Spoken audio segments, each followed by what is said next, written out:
Isang mapagpalang umaga po sa inyong lahat. Magandang umaga din po, Father. Sometimes hindi natin nakikita may pagkukulang. Minsan hindi natin napapansin nagkakasala tayo. Sa karanasan natin bilang Kristiyano, marami ang ganito. Hindi lahat ng nakakurbatang iyong makikita mabuti. Hindi lahat ng mga matatalino mabubuti. Lahat yan, masama ang ugali. Minsan ganun tayo. Tamaan man magbago. Ang ganda ng kasuotan, puting-puti, todo luhod, pero deep inside, yung kanyang kaluluwa spiritual, naaagnas at bulok na sa kasalanan. Lalo ngayon, nakakalungkot sa ating mundo. Kung sino pa yung pinagkalooban ng batas o ng kapangyarihan, sila pa yung tila nagpapahirap sa bawat isa sa atin.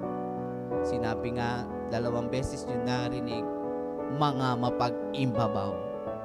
Doon pa lang, hindi isang sumbat ang binibigay sa atin ng Diyos. We are not the scribe and the Pharisees.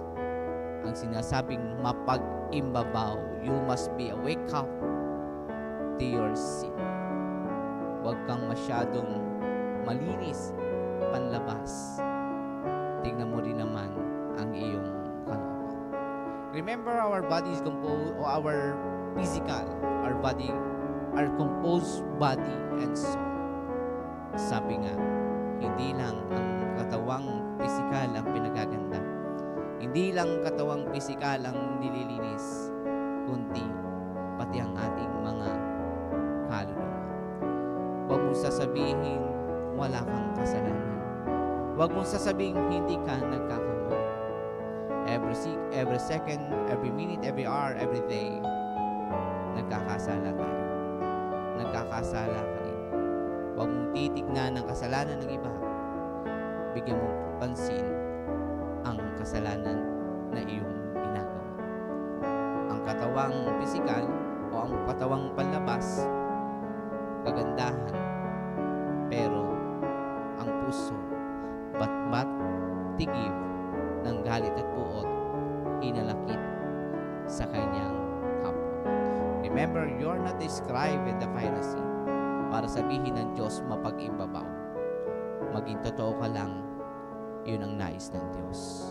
Maging tapat ka lang, yun ang nais ng Diyos.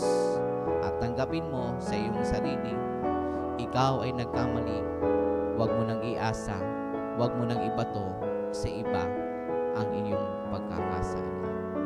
Baka lalo lang mabulok yan at hindi tanggapin sa langit. Amen.